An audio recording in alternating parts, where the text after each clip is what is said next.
I see Audrey. Okay, opening now.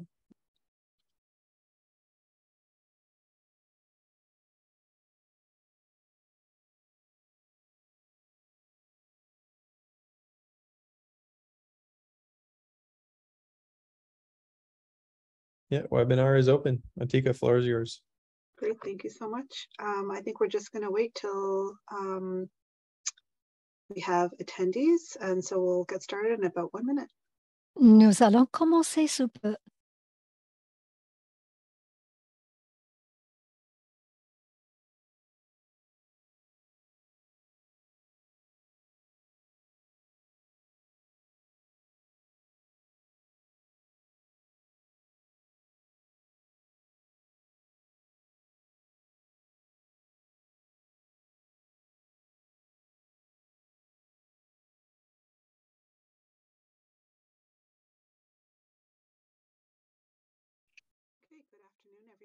Bonjour et bon après-midi. Je m'appelle Annika Saïd. Je suis la coordinatrice de formation à BOOS, Centre d'appui aux enfants, Centre d'appui aux enfants et à la jeunesse. Et bienvenue à BC, Principe pour les pratiques du BC Network of CYAC. Je voudrais souhaiter la bienvenue à Brooke, Krista et Lia. Leur biographie se trouve sur le lien.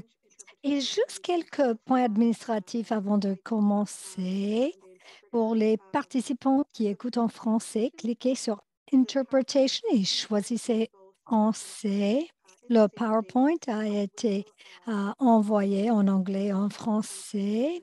Je vais mettre les biographies des présentateurs et les présentations dans la boîte de clavardage. Il y aura une séance de questions-réponses pendant les 5 dernières minutes du webinaire. Veuillez taper votre question dans l'onglet questions et réponses. Vous pouvez soumettre vos questions à tout moment. Et aussi, je vais mettre dans la boîte de clavardage les courriels des présentatrices. Et maintenant, je cède la parole à Brooke, à Krista et à Léa. Bonjour et merci, Antika, pour votre aide.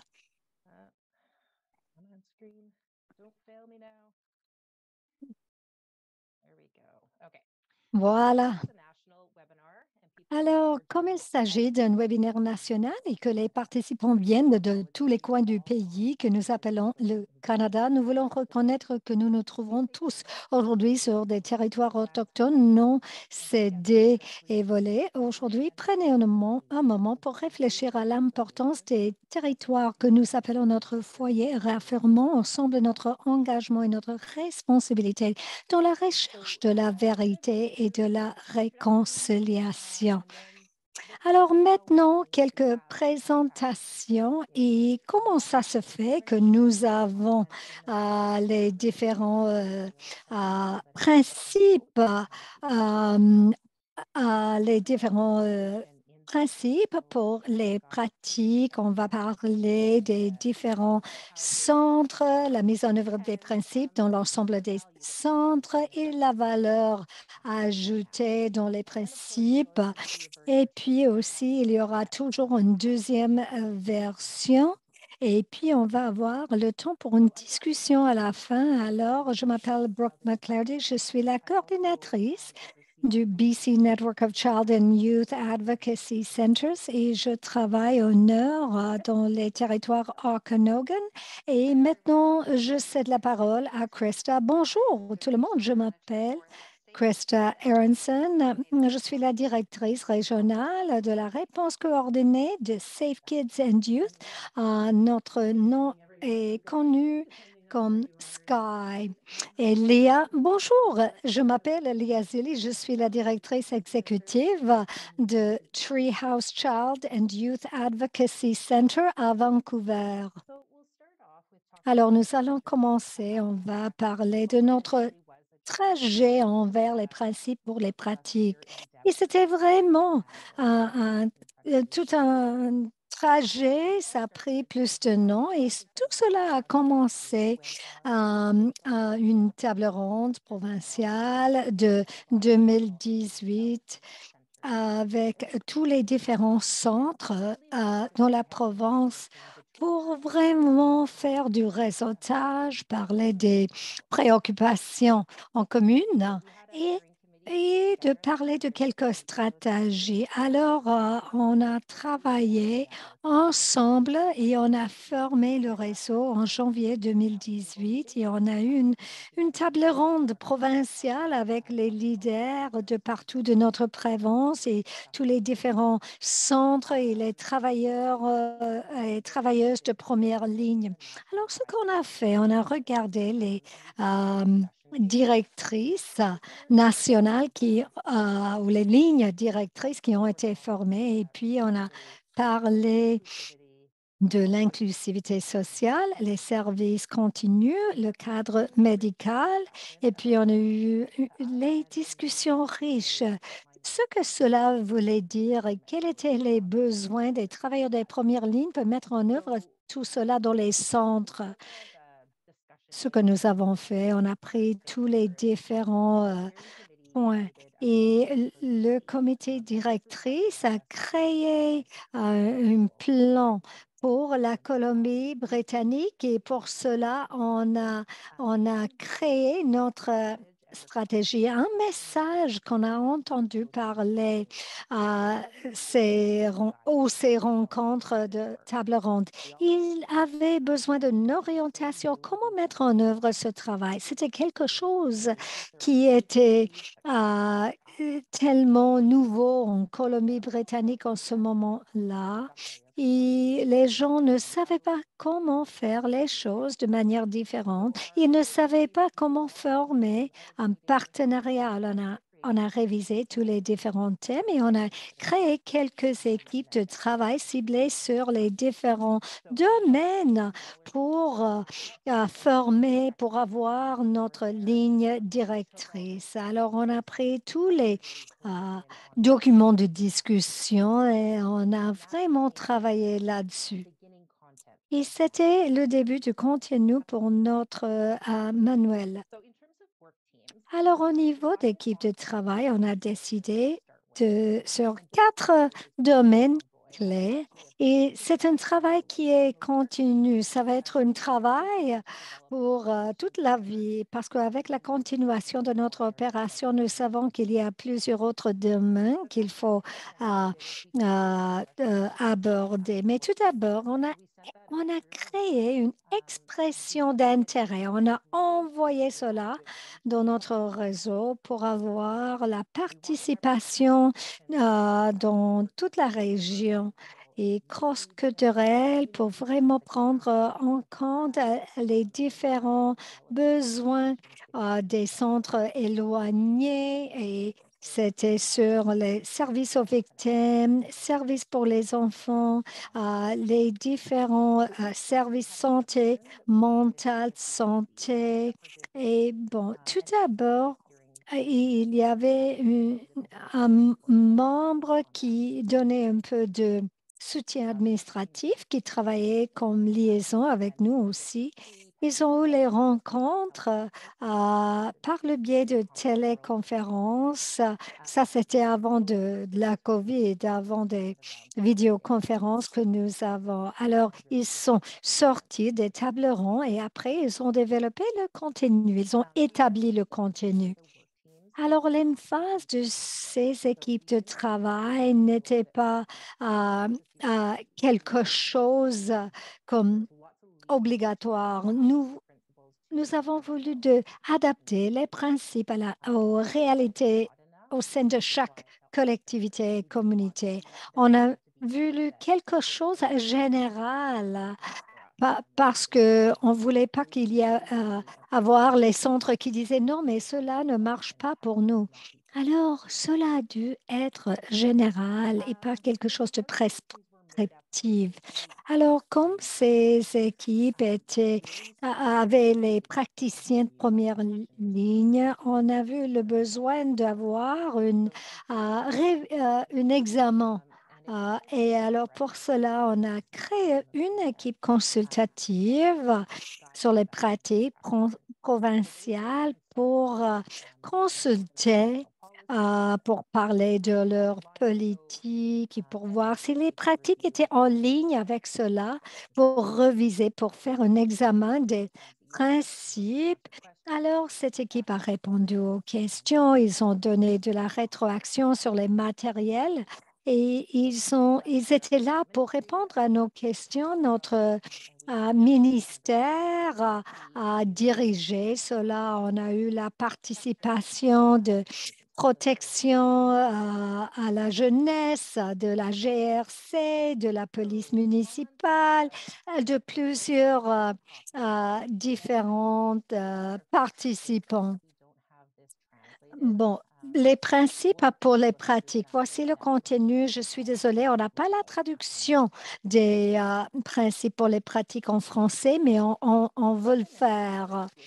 Et comme j'ai mentionné, on a commencé avec les lignes directrices nationales dans ces tables rondes et tout ce qui se trouve là-bas et se trouve dans notre manuel des directrices, des lignes directrices, c'est-à-dire des principes pour les pratiques.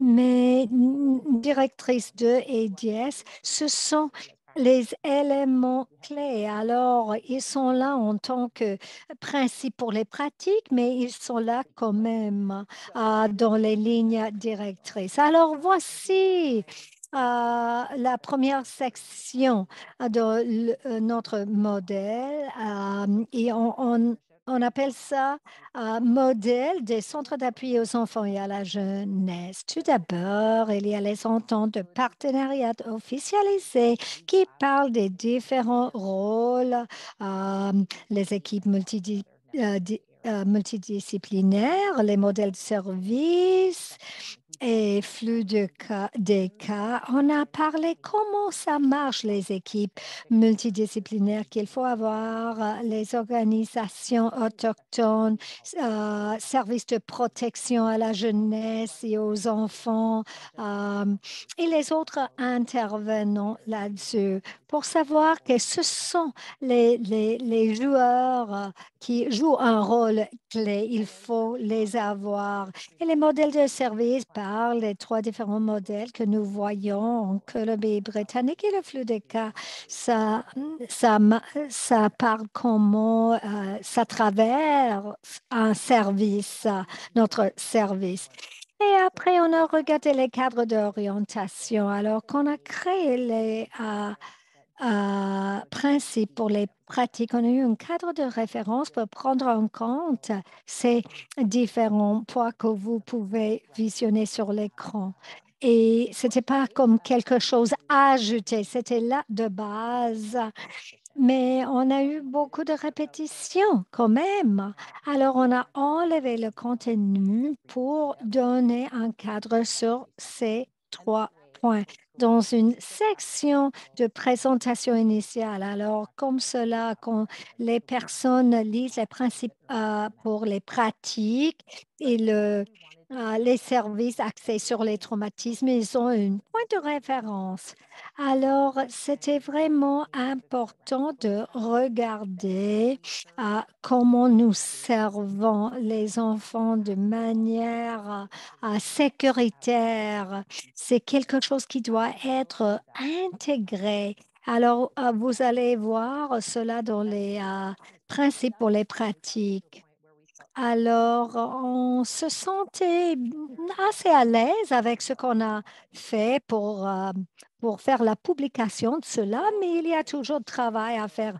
Voilà, l'échange et le partage de renseignements, échange légal et éthique des renseignements au sein de l'équipe multidisciplinaire est une question clé. Alors, on a dû ajouter cela dans notre guide.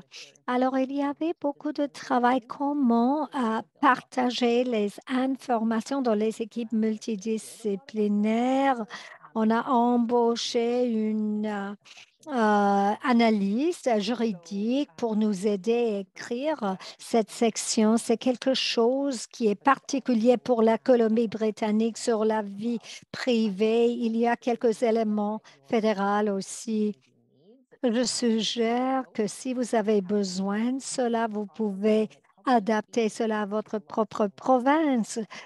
Il y a les points en commun quand même. Alors, au milieu de l'établissement des principes pour les pratiques, on a eu une formation, c'était un atelier pour donner les renseignements. Et puis, c'était tellement bien parce qu'on a eu une contenu croisé qui nous a donné les autres éléments et aussi on a travaillé avec les mineurs matures.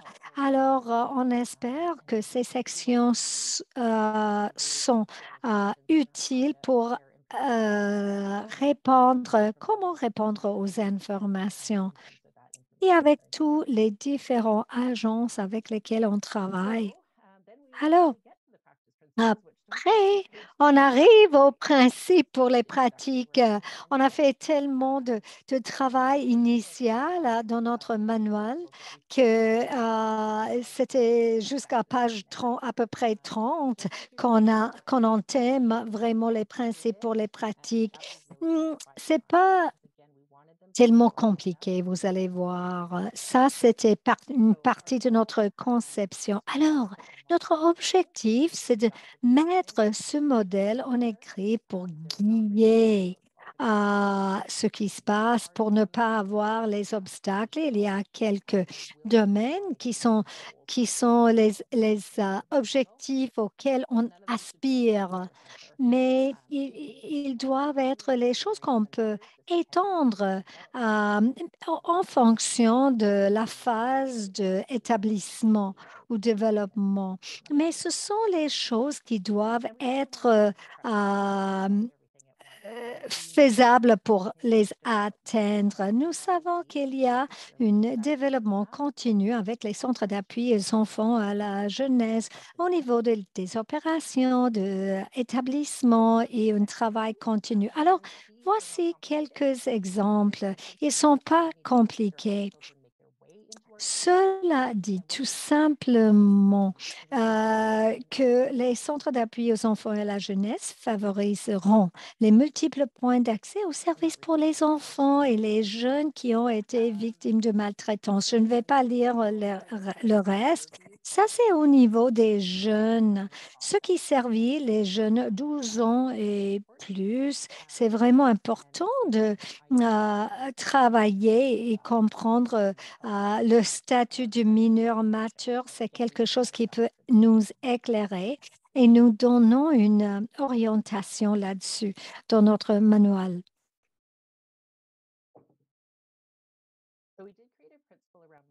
Alors, on a créé un principe pour vraiment surveiller ce que nous faisons et on va faire de la formation là-dessus.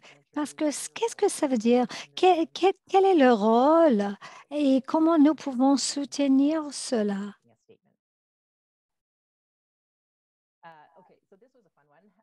Alors, ça, c'était intéressant, ce que nous avons ici. Oui, il faut avoir les entrevueurs qui sont compétents pour faire les entrevues avec les jeunes. Nous savons que c'est compliqué. Nous savons que dans la province, il y a les différentes ressources en fonction de où vous trouvez. Il y a les endroits où il n'y a pas des entrevues avec les enfants. Même si on a commencé avec un principe tellement facile, c'était beaucoup de travail pour soutenir cela en Colombie-Britannique. Alors, l'équipe se sentait qu'il faut définir quelle est une entrevueur compétente. Et vous pouvez le voir en bas de votre écran. Et ça, c'est quelque chose pour vraiment avoir les compétences fortes. au centre et vraiment pour avoir davantage de formation, d'expérience et pour atteindre ce niveau de compétence. Alors, il y avait beaucoup de travail qu'il fallait faire au niveau de services de santé et services de santé mentale pour être partie de ce modèle. Et alors, il y avait les sections bien définies là-dessus. Et ça est un défi. On a tous et tous des problèmes ou des difficultés là-dessus. Ça peut sembler tellement simple, mais c'est tellement compliqué. Ça va être aspirationnel pour certaines communautés, mais ce sont les choses qu'on aborde tout le temps.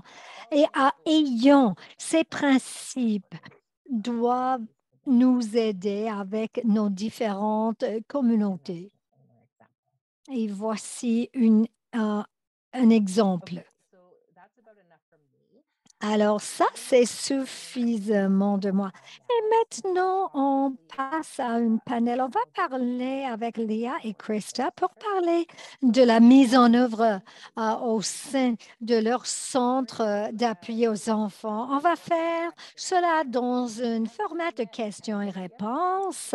Et si vous avez vos propres questions, je vous prie de écrire les questions de la boîte de clavardage. OK, Léa, veuillez donner un bref aperçu de votre modèle de centre des centres d'appui aux enfants et à la jeunesse.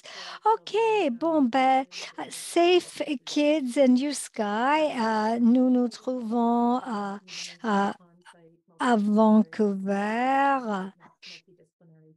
Nous avons une équipe multidisciplinaire et nous sommes une entité sans but lucratif. Nous sommes juste en dehors de Vancouver. On sert les jeunes qui ont été impactés par la violence et la maltraitance dans la ville de Vancouver. Nous avons un espace qui est vraiment concentré sur les jeunes. Et c'est un bon espace pour nous et notre équipe. Nous avons 5 policiers, 2 travailleurs sociaux, un du ministère des services à la famille, nous avons des différents travailleurs de système aux victimes. Nous avons un directeur ou directrice de service qui est un psychologue aussi. Les services autochtones sont impliqués. Nous avons une conseillère et nous avons un chien de soutien. Nous avons des groupes, des parties prenantes. Nous avons des représentants qui se trouvent un peu partout. Treehouse et une équipe qui a les superviseurs directs. La plupart d'entre eux sont hors site. Ce sont les superviseurs qui se trouvent en site. Merci, Léa. OK, Krista, j'ai la même question pour vous. Alors, nous sommes Safe Kids and Youth au Sky. Alors, nous nous trouvons dans une région qui s'appelle Kootenay. Nous sommes au sud de la Colombie-Britannique et nous nous trouvons sur une vaste zone géographique d'environ 30 000 km². Et quand notre densité de population est faible, avec environ 80 000 personnes réparties dans toute la région. Alors, il y a les conditions en hiver où c'est difficile pour l'accès. On n'a pas le transport en commun entre les communautés. Les chemins ne sont pas sécuritaires en hiver. Alors, c'est vraiment un défi pour avoir un centre physique pour servir tous les individus. Alors, notre modèle, ça s'appelle un modèle rural pour les enfants et les jeunes. Nous n'avons pas un bâtiment, mais nous avons les salles d'entrevue adaptées aux enfants qui se trouvent dans 6 communautés dans notre région. Et dans ces communautés, nous avons les équipes multidisciplinaires et nous avons 2 coordinateurs aux défenseurs, aux jeunes pour surveiller la facilitation de l'équipe multidisciplinaire dans 3 différentes régions. Alors, 2 modèles qui sont vraiment différents entre ce qui est Sky et l'autre Treehouse. Alors ça, quand on voit que nous avons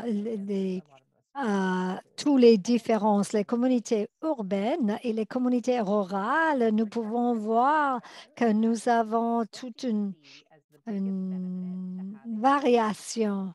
Alors, maintenant, j'ai une question que je veux poser à Krista. Quel est, selon vous, le principal avantage des principes pour les pratiques?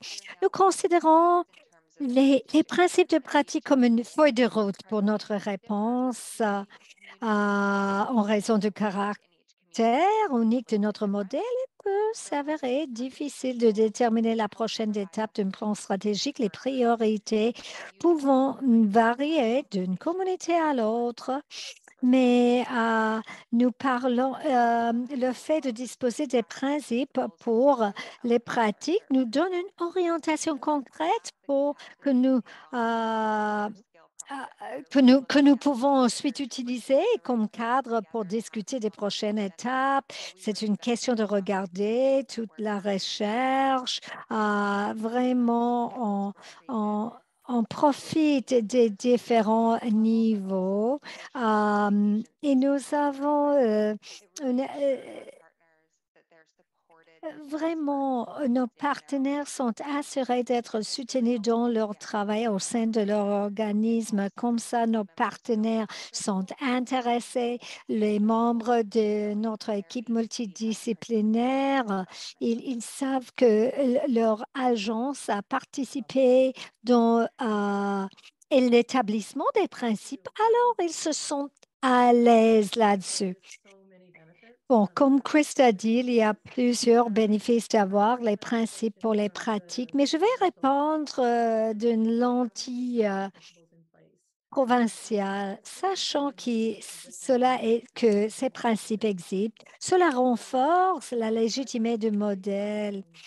Les directrices nationales se trouvent comme une base et nous pouvons travailler là-dessus pour les systèmes qui sont mis en place, surtout en Colombie-Britannique. Comme vous avez entendu, dans les principes pour les pratiques, ça dit qu'est-ce que c'est être un centre d'appui aux enfants et cela crée un point de départ en commun pour établir les attentes, les objectifs et pour les centres existants. En tant que membre du réseau de la Colombie-Britannique, on va devenir aussi fort que le lien plus faible. Alors, nous comptons sur le travail, ce que l'autre centre sont en train de faire. Et nous savons si ce travail est guidé, on va tous être mieux. Alors, avoir les principes pour les pratiques claires, cela nous aide au niveau des différences dans chaque communauté. Et comme ça, on peut adapter aux besoins de la communauté, on peut travailler avec les ressources disponibles. Moi, je crois d'avoir les choses uniformes dans les centres d'appui aux enfants va nous aider pour avoir le financement durable, pour la prestation de services de nos partenaires et pour augmenter nos services, pour avoir une meilleure marque et la connaissance accrue du public au niveau de nos efforts dans la province. Et au niveau individuel, je fais écho de ce que Chris a dit. Je vais échanger au niveau des spécifiques avec les prochaines questions. OK, merci à vous deux. Alors, tous ces points, ce sont les choses qu'on a entendues détendre l'uniformité du modèle et l'aide pour la planification stratégique, comme les centres individuels. Lia, on va commencer. Comment avez-vous ou prévoyez-vous de travailler avec les dirigeants de votre centre appui aux enfants et à la jeunesse sur les principes pour les pratiques? Alors, pour répondre à cela, alors, l'année dernière, toutes les personnes de Treehouse, on a travaillé ensemble pour formaliser notre processus. On a identifié 5 composantes pour gérer les cas. À notre centre, il faut avoir définir notre processus d'accueil qui actuellement est une réunion conjointe avec une partenaire pour voir, pour parler des cas sur la maltraitance et puis le processus avant l'entrevue, qu'est-ce qui se passe au niveau de planification et communication avant que le jeune entre par la porte du Treehouse. Ça regarde les procédures au niveau de qu'est-ce qui se passe quand l'enfant entre et après, cela regarde le suivi, les mises à jour qui sont fournies à tous les partenaires. Et finalement, un processus d'examen du cas, c'est quelque chose qu'on fait 2 fois par mois. Et cela nous donne une opportunité de débriefage et parler des leçons après. Et comme ça, nous pouvons assurer que nous avons la mise en œuvre de ces processus et après, on va rassembler pour réviser le processus. Qu'est-ce qui marche bien? Et quels sont les changements qu'il faut mettre en œuvre? Alors, nous nous trouvons à cette phase en ce moment. Et la publication avec les principes pour les pratiques se trouve dans un moment opportun. On a eu la rétroaction ou les commentaires de tous les niveaux de notre organisation pour l'ébauche de ces principes pour les pratiques, pour ne pas avoir les obstacles. Alors, on était investi dans le succès des principes pour les pratiques. Ces principes sont légitimes et cela sert comme l'alignement de des principes pour les pratiques et ce qu'on était en train de faire. Alors, le processus qu'on vient de commencer, c'est combiner l'examen de ces principes de révision du cas avec une évaluation pour discuter combien est notre centre aligné avec les principes pour les pratiques dans les lignes directrices. Et on l'a fait par le biais d'un sondage.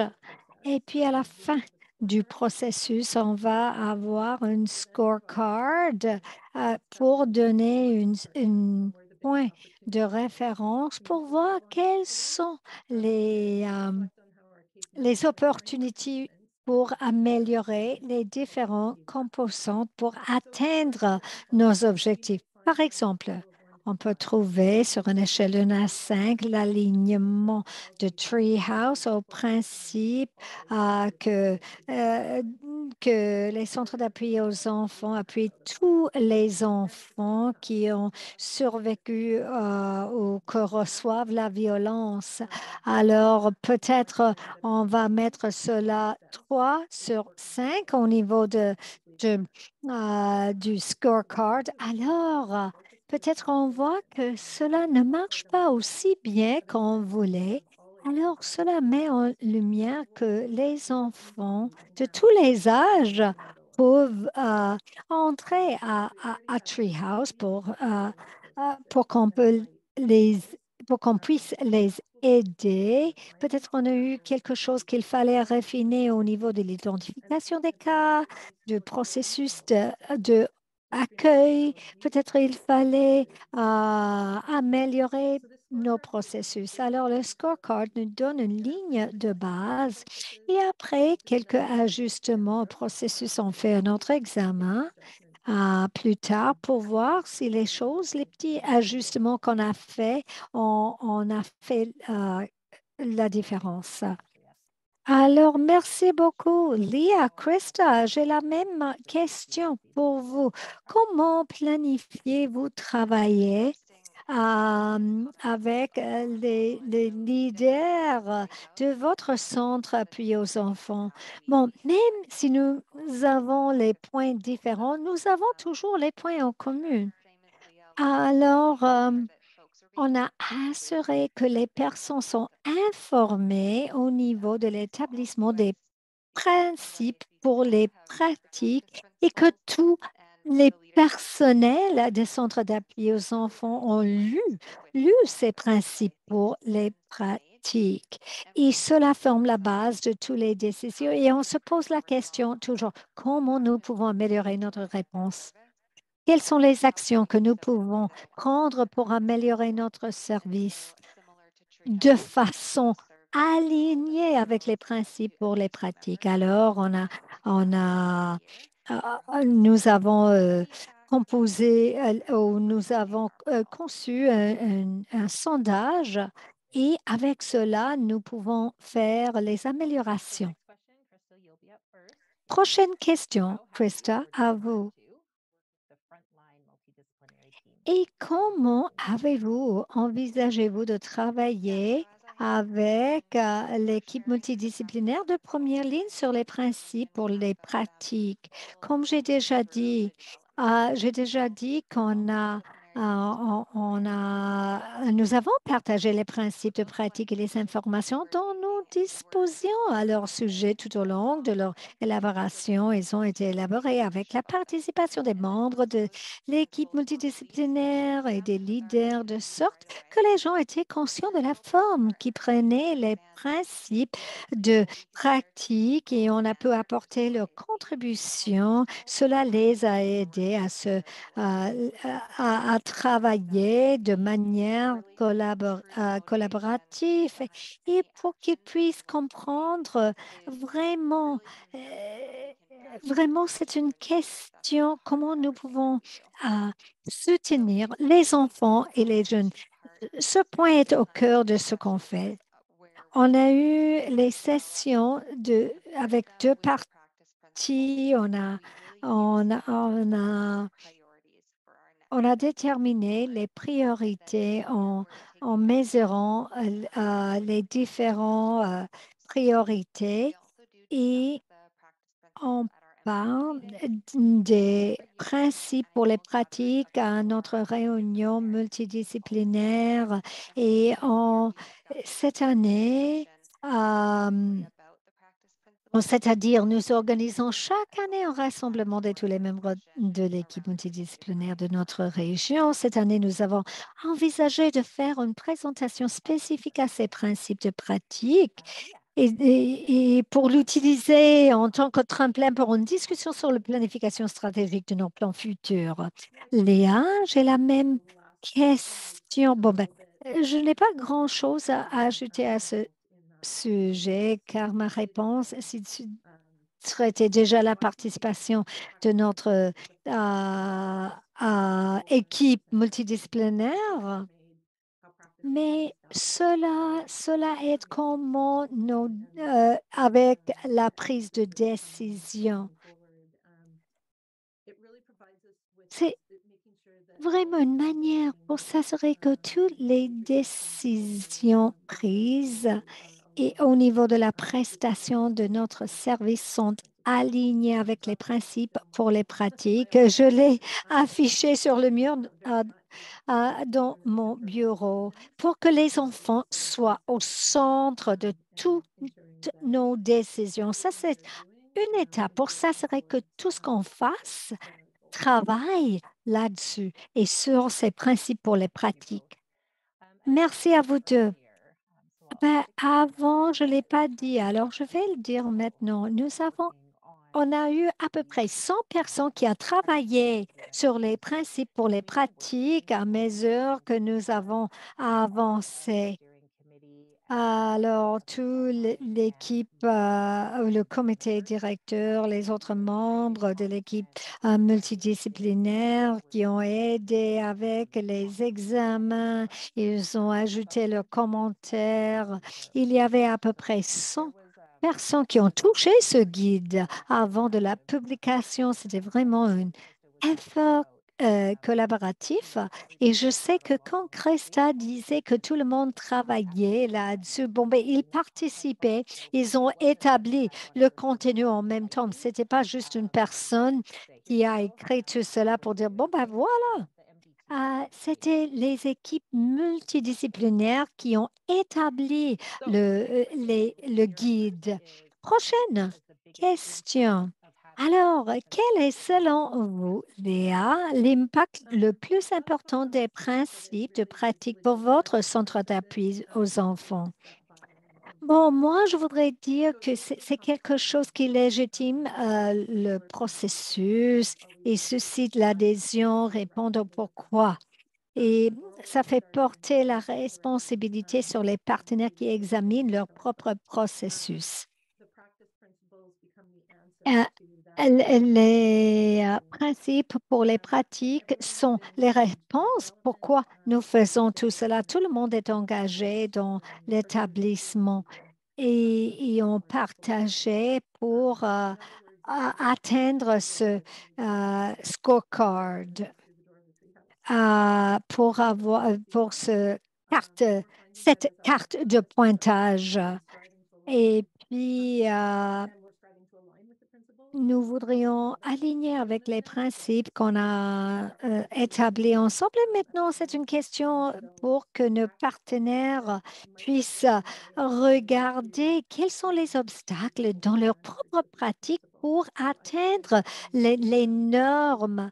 Alors, il y a un niveau plus profond d'engagement et d'intérêt de la part de nos partenaires au niveau de leur pratique interne.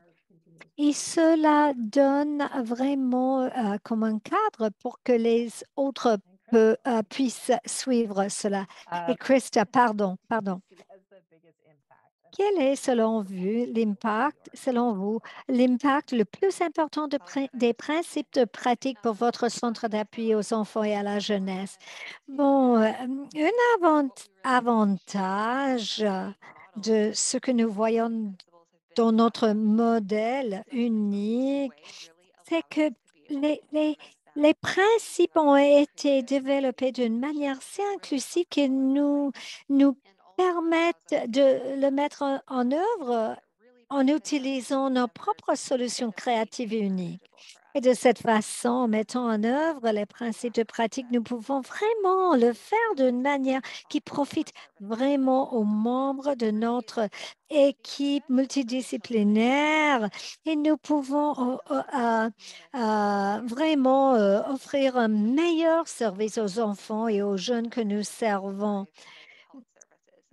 par exemple, une chose que nous n'avons pas encore réalisée est le principe de pratique qui stipule que le partenariat s'efforcera de rendre les services de santé accessibles à tous les enfants et les jeunes. Alors, on n'a pas été en mesure d'offrir tous ces examens de santé. Alors, moi, j'ai eu le privilège de participer au sous-comité de service santé. Et puis, et maintenant, grâce au travail que nous avons fait, nous avons pris des mesures dans notre région pour établir des services de santé plus complets pour les enfants et les jeunes que nous servons. Et comme ça, les familles ne doivent pas conduire à peu près 6 heures pour obtenir un soutien médical spécialisé. Et nous serons en mesure d'offrir à tous les enfants et les jeunes la possibilité d'obtenir un soutien médical dans leur communauté. Alors, c'est vraiment un grand avantage pour tous les enfants et les jeunes avec lesquels nous interagissons. On va continuer d'être alignés avec ces principes et comme ça, nous prévoyons d'autres avantages dans ces domaines. J'ai quelque chose de plus. Mais aussi, en nous alignant sur ces principes, vraiment, on est en train de normaliser le service que nous fournissons, de sorte que pour les enfants, les jeunes et leurs familles qui ont interagi avec d'autres centres d'appui aux enfants, ou peut-être qui déménagent dans une autre région, donc Kootenay, ils savent à quoi s'attendre lorsqu'ils reçoivent un service. Ils savent s'ils ont besoin de quelque chose à l'avenir, ils peuvent se tourner vers un centre d'appui aux enfants et à la jeunesse pour obtenir de l'aide. Cela a été très bien dit. On voit ça dans la province. La transition entre les différentes communautés, on a eu quelques dossiers qu'on a partagés. Ben oui. Alors, dernière question, Krista, à vous tout d'abord. Avez-vous d'autres idées à partager? Ça serait avant de passer à la période de discussion. Participer dans le processus et la pratique des principes pour les pratiques, c'est quelque chose qui nous a aidés, pas juste avec le résultat final, mais aussi avec toutes les discussions en cours, tout l'établissement des relations. Cela a élever notre habilité pour donner des services uniformes d'autre qualité pour les enfants, pour les jeunes, basés sur la recherche. Alors, Sky, de la part de Sky et des autres centres ou régions, nous sommes vraiment reconnaissantes à notre réseau. Merci, Krista. Léa, la même question. Avez-vous d'autres idées? Je fais écho à ce que Krista a dit. Il y a un grand avantage qui résulte avec une meilleure réponse pour les jeunes et pour les enfants partout en Colombie-Britannique. Et notre équipe est plus proche comme résultat avec la prestation de service. Ils ont tous et toutes, tous les intervenants, ils savent pourquoi nous faisons les choses, parce ils ont participé dans le processus. Alors, c'est pas juste une question d'améliorer le service, il y a une connexion entre les équipes pour être impliquées. Ils sont plus fiers d'être partie des centres d'appui aux enfants et à la jeunesse, sachant que les pratiques sont basées sur les données probantes, la recherche, et ce sont les meilleures pratiques de la prestation de services. Merci à vous deux pour avoir partagé tout cela. De modèle tellement différents, mais à la fois, il y a les points en commun avec la mise en œuvre des principes pour les pratiques dans votre travail et comment vous travaillez avec les leaders et aussi avec les travailleurs ou les intervenants de première ligne. Ça, c'est quelque chose qui est intéressant. Alors, je vais maintenant partager mon écran. Merci, merci tout le monde. Alors, on a mentionné la deuxième version, mais je voudrais juste parler de d'autres choses maintenant. À mesure que nous avons créé le contenu pour le guide, il y avait beaucoup de discussions sur la formation. Alors, il faut avoir la formation pour avoir l'uniformité dans la province. Nous avons toute une liste de formations qu'on va essayer de voir si les autres provinces on l'avait fait ou pour l'amener chez nous. Et l'autre chose, c'est au niveau de cette carte de pointage, ce qu'on appelle le scorecard. Et alors, il y avait l'idée de créer ce carte de pointage pour se classifier au centre d'appui aux enfants, pour avoir mis en place ce qui marche bien. Alors, en tant que réseau, on adapte les principes dans une carte de pointage et on veut publier cela dans les prochaines semaines. Ça, c'est pour l'interne. C'est pour que tout le monde puisse vraiment regarder comment vont leurs opérations, comment nous pouvons mieux servir et répondre aux besoins des enfants et leurs familles. Alors, avec plaisir, nous allons partager la carte de pointage. Quand j'ai parlé du cadre, il reste beaucoup de travail à faire. Vous pouvez voir, on a déjà commencé dans on est dans c'était le bon moment pour publier le guide, le manuel. Alors, on ne pouvait pas obtenir la perfection. Mais il y a les choses sur lesquelles on continue de travailler. Nous avons l'engagement pour la fin de juin de voir quelles sont les choses que nous pouvons changer ou ajouter. Et nous avons une grande liste de choses qu'on a dit, ah bon, ça c'est pour la deuxième version. Alors, on va améliorer cela l'année prochaine.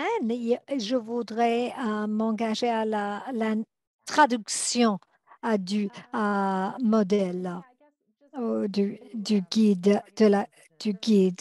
Et oui, par exemple, avec le cadre des services aux autochtones, cadre d'équité, de diversité et d'inclusion, et plus de détails si on était trop général. Alors, ça, c'est notre plan. Léa ou Krista, avez-vous quelque chose à ajouter? OK, nous allons continuer. Je voudrais voir s'il y a des questions. Y a-t-il quelque chose? Merci, Krista, Lia, pour votre présentation. On a eu quelques questions et je pense que vous avez touché là-dessus à la fin une question. Est-ce que vous prenez l'ethnicité, le groupe ethnique des jeunes en considération et combien de personnes qui se trouvent dans votre comité représentent les jeunes et personnes d'autres cultures? OK, bon, il y a deux parties. Alors, au niveau de prendre en compte cela, on est d'accord. Ce sont les choses qu'il faut prendre en compte. Il faut regarder les points uniques de la famille. Y a-t-il des partenaires qu'il faut trouver pour donner un service holistique dès le début? Alors, nous sommes en travail en cours avec notre manuel. On a touché sur le sujet par le cadre directeur, mais nous avons davantage de travail à faire là-dessus. Au niveau de la représentation, quand on a fait l'expression d'intérêt, et ça, c'était aux 100 membres dans notre réseau, dans notre province. On a travaillé d'arrache-pied pour s'assurer qu'on a eu un bon secteur croisé, la représentation des différentes communautés. Alors, on a compté sur les centres d'appui aux enfants pour travailler avec le partenaire, surtout dans les domaines spécialisés, en travaillant avec les nouveaux arrivants pour qu'ils soient à la table. Où on a eu les écarts, on a travaillé spécifiquement là-dessus. On était limité au niveau de qui se trouve dans nos partenariats parce qu'il y avait des limites, mais on envisageait ce point. Great. I didn't know if Krista or Bon, je ne sais pas, Krista, Lia, désirez-vous ajouter quelque chose là-dessus? Okay, so that OK. actually it for questions. Alors, ça, c'est tout au niveau des questions. Alors, je ne vois pas d'autres questions. Again, I'd like to thank all three of Encore you une for fois, je voudrais vous remercier à vous trois et avec cela, ça clore notre webinaire d'aujourd'hui. Merci.